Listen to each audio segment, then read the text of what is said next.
Pag kayo'y nagkaroon ng problema sa radiator, like nabutas, ang recommendation ko talaga dyan ay i-replace nyo na lang. Huwag nyo na siyang ipa-repair.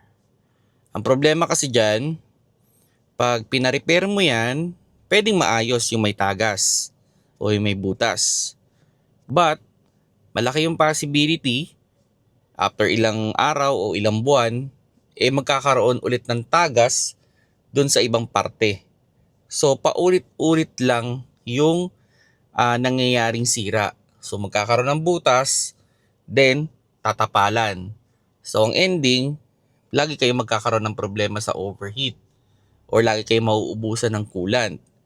Ang issue kasi dyan madalas, no, kaya nagkakaroon yun ng butas dahil sa kalawang. Yung kalawang naman, hindi lang naman yan sa isang area. Kumbaga kalat yan. So, eventually, kung naayos mo yung isang part, yung ibang part, kinakalawang pa rin. So, paulit-ulit lang. So, ang suggestion ko sa inyo, no, para maiwasan ninyo yung kalawang sa inyong radiator, gumamit talaga kayo ng coolant.